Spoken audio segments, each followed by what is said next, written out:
अस्सलाम वालेकुम दोस्तों, chief justice of Pakistan justice Umar Ata Bandial के सो मोटो नोटिस लेने के बाद 9 रुकनी बेंच इस केस की समाअत कर रहा था कि खैबर पख्तूनख्वा और पंजाब में कब इंतखाबात करवाए जाएं। दो जजेस ऐसे थे जिनके बारे में मुस्लिम लीग नून की मरियम नवाज ने एतराजात उठाए थे और नून लीग ये डिमांड कर रही थी, मुतालबा कर रही थी कि इन जजेस को इस बेंच में नहीं होना चाहिए। जस्टिस मज़ाहिर नकवी जिनकी ऑडियो मंजर आम पर आई थी, जस्टिस एजाजुल एहसन जो माजी में बाकायदा नवाज शरीफ के खिलाफ फैसले दे चुके हैं, अब इन दो जजेस ने अपने आप को इस बेंच से अलग कर दिया है। इन दो जजेस के अलावा दो और जजेस हैं जिन्होंने अपने आप को बेंच से अलग किया है। टोटल 4 ऐसे जजेस हैं जिन्होंने इस 9 रुकनी बेंच से अलहदगी इख्तियार कर ली है। अब इसकी समाअत 5 रुकनी बेंच कर रहा है और इस समाअत के दौरान chief justice of Pakistan justice Umar Ata Bandial के खिलाफ एक नोट मंजर आम पर आया है। इससे पहले जस्टिस जमाल मंदोखेल ने एक नोट पढ़ा था अदालत में और बाकायदा उसकी बड़ी बाज़गश्त हुई थी। अब एक और नोट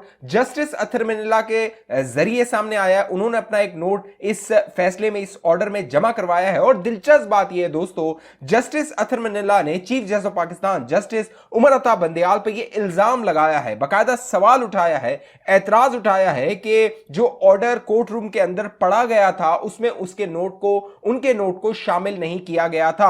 जब इस केस की समाअत शुरू हुई दोस्तों, वाजे हो रहा था ये जो 9 रुकनी बेंच है इसके अंदर इख्तलाफात मौजूद है। सबसे बड़ा जो इख्तलाफ था वो जस्टिस मज़ाहिर नकवी के हवाले से था, क्योंकि जस्टिस मज़ाहिर नकवी के बेंच में होने पर कई शकुक व शुबात उठ रहे थे, क्योंकि जस्टिस मज़ाहिर नकवी की एक ऑडियो मंजर आम पर आई थी परवेज इलाही के साथ। उसके बाद ये अखलाकी तौर पर उन पर दबाव था, बाकायदा चीफ जस्टिस को भी यह अखलाकी दबाव लेते हुए उन्हें इस बेंच में शामिल नहीं करना चाहिए था। लेकिन अब दोस्तों जो दो जजेस हैं जिन पर संगीन एतराजात उठाए जा रहे थे, उन्होंने अपने आप को बेंच से अलग किया और दो ऐसे जजेस हैं जिनके बारे में कहा जाता है उनकी इंटेग्रिटी बहुत है, वो बहुत आला पाए के जज हैं और वो इंसाफ और कानून की बालादस्ती के लिए किसी हद तक भी जा सकते हैं। जस्टिस याया अफरीदी और जस्टिस अतर मिनल्ला, उन दोनों ने भी इस बेंच से अपने आप को अलग कर लिया है। लेकिन बड़ी जो खबर है, बड़ी खबर है वो जस्टिस अतर मिनल्ला का नोट जो उन्होंने तहरीर किया है, जिसमें उन्होंने कई सवालात और कई एतराजात उठा दिए हैं।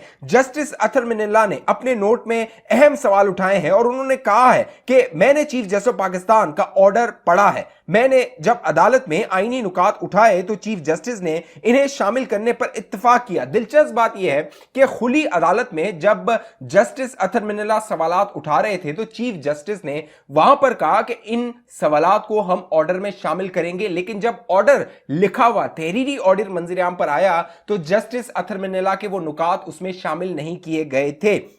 अब दोस्तों जस्टिस अतर मिनल्ला ने इस पर सवाल उठा लिए हैं। मेरे सवालात पर बेंच के किसी रुकन ने एतराज नहीं किया, खुली अदालत में मेरे सवालात को शामिल करके हुक्मनामा लिखवाया गया। चीफ जस्टिस का ओपन कोर्ट में दिया गया ऑर्डर तहरीरी हुक्मनामे से मुताबिकत नहीं रखता है। यानी चीफ जस्टिस ने जो अदालत में कहा और जो तहरीरी तौर पे बाद में ऑर्डर आया उसमें मुताबिकत नहीं है। अब जरा ये दावा करते हैं कि जब गुज़िश्ता समाअत पे एक तल्खी हुई थी अदालत में इस बेंच के मेंबरान के दरमियान, तो जब ये बेंच उठकर गया था तो चंद जो इमरानडू जजेस हैं, इमरान खान के बड़े उनके करीब समझा जाता है, चीफ जस्टिस उनके बहुत करीब हैं, कहा जाता है कि चीफ जस्टिस का वो ग्रुप है सुप्रीम कोर्ट ऑफ पाकिस्तान के अंदर जजेस का, उसमें से मुबैना तौर पे ये दावा किया गया कि जस्टिस मुनीब अख्तर हैं, उन्होंने ये एतराज उठाया था कि ये जो ऑर्डर है उसमें जो एतराजात उठाए गए हैं जस्टिस जमाल मंदोखेल की जानिब से और दीगर जजेस की जानिब से, उसे तहरीरी ऑर्डर में शामिल ना किया जाए। और यही हुआ कि जस्टिस अतर मिनल्ला के एतराजात जो अदालत के अंदर थे उन्हें लिखकर जो ऑर्डर था उसमें जारी नहीं किया गया। इसीलिए अब जस्टिस अतर मिनल्ला ये सवालात उठा रहे हैं। अब मामला यह है कि ये अतर मिनल्ला ने सवालात उठाए हैं, बाकायदा उन्होंने कहा है कि जो अदालत का इख्तियार है वहां आइन का तहफ़्फ़ुज़ भी है, इसी अदालत का काम है, यानी जो आइन की तशरीह है वो भी अदालत का काम है, अतर मिनल्ला कह रहा है, और जो आइन का तहफ़्फ़ुज़ है वो भी अदालत का काम है। अब जस्टिस अतर मिनल्ला ने कहा है कि चीफ जस्टिस ने मुझसे इस मामले पर सवालात मांगे जो ये है, यानी जो अतर मिनल्ला है उन्होंने चंद सवालात अपने जो एतराज़ात हैं उसमें उठाए हैं। उसमें कहा है क्या सूबाई असम्बली तोड़ने की एडवाइस देना वज़ीर आला का हतमी इख्तियार है जिसकी आइनी वजूहात को देखना ज़रूरी नहीं? क्या वज़ीर आला अपनी आज़ादाना राय पर असम्बली तोड़ सकता है या किसी की राय पर? यानी कि जो पंजाब असम्बली तोड़ी गई थी उसके हवाले से कहा जा रहा था कि इमरान खान की ख्वाहिश और मंशा और हुक्म पर असेंबली को तोड़ा गया था। लिहाजा अतर मिनल्ला ये सवाल उठा रहे हैं कि इस मामले को भी देखना होगा। क्या किसी बुनियाद पर वजीर आला की एडवाइस को आईनी तौर पर मुस्तरद किया जा सकता है और असेंबली बहाल की जा सकती है? यह बड़ा अहम नुक्ता है मेरे दोस्तों। आने वाले दिनों में इस पर बहस होनी है और इस नुक्ते से अगर मामला आगे बढ़ता है तो दो असेंबलियां पंजाब और खैबर पख्तूनख्वा की गैर मामूली तौर पे उन्हें बहाल भी किया जा सकता है। जस्टिस अतर मिनल्ला ने सवाल उठाया, क्या सूबाई असेंबलियां जमहूरियत के आईनी उसूलों को रोन कर तोड़ी गई? असेंबलियां तोड़ने की कानूनी हैसियत पर सवाल बुनियादी हुकूक की संगीन खिलाफ वर्जी से मुतालिक है। हमारे सामने आने वाला मामला पहले ही सूबाई आईनी अदालत के सामने मौजूद है। इस मामले का सुप्रीम कोर्ट आना अभी कबल वक्त है, यानी लाहौर हाई कोर्ट में इस मामले की समाअत हो रही है। जस्टिस अतर मिनल्ला कह रहे हैं तो सुप्रीम कोर्ट पहले ही इस मामले को आ जाना कबल वक्त है। पहले लाहौर हाई कोर्ट फैसला कर ले, फिर वहां जो फैसला होगा वो चैलेंज हो जाएगा सुप्रीम कोर्ट ऑफ पाकिस्तान में। ये अतर मिनल्ला साहब का जो है वो दलाइल है। फिर वो कहते हैं कि किसी और मामले को देखने से पहले असेंबलियां तोड़ने के आईनी व कानूनी हैसियत देखना हो नागुज़ीर है। सूबाई असेंबलियां तोड़ने की आईनी कानूनी हैसियत को नजरअंदाज नहीं किया जा सकता। क्या असेंबलियां जो तोड़ी गई वो आईन और कानून के मुताबिक तोड़ी गई? इस मामले को भी देखना होगा।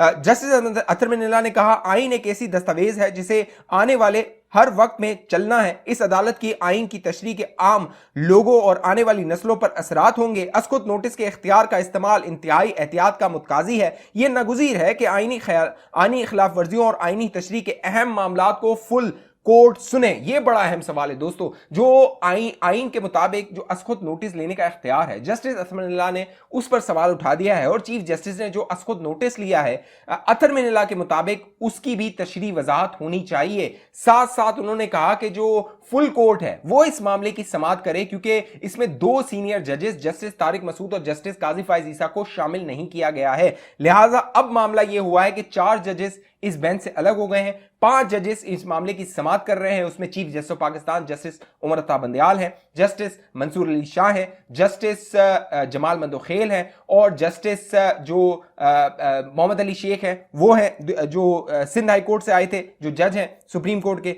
वो इस मामले की समाअत कर रहे हैं। तो टोटल 5 जजेस हैं वो इस मामले की अब समाअत कर रहे हैं। याया अफरीदी जो इस बेंच से अलग हुए, उन्होंने अपना एक नोट लिखा। उन्होंने लिखा, जस्टिस याया अफरीदी ने अस्कुद नोटिस पर सवाल उठाए हैं। कहा है कि गैर मुतल्लिका मामले के ऊपर अस्खुद नोटिस लिया गया। अदालत का जो इख्तियार है इसका ये मतलब नहीं कि एक मामले जो पहले से अदालत में हो, यानी वही मामला के लाहौर हाईकोर्ट में पहले मामला चल रहा है तो आपने क्यों भैया इसमें टांग अड़ा दी है, आपने क्यों इसका नोटिस ले लिया है। तो अब ये मामलात हैं जो सुप्रीम कोर्ट ऑफ पाकिस्तान में इसकी समाअत हो रही है। दिलचस्प बात यह है मेरे दोस्तों, जो चीफ जस्टिस ऑफ पाकिस्तान है जस्टिस उमर अता बंदयाल, उन्होंने जो जाहिर किया है अपना ख्याल, अपना इरादा, उससे लगता है कि वो जल्द से जल्द इस मामले को निपटाना चाहते हैं और अगले 24 घंटे इस हवाले से इंतहाई अहम है।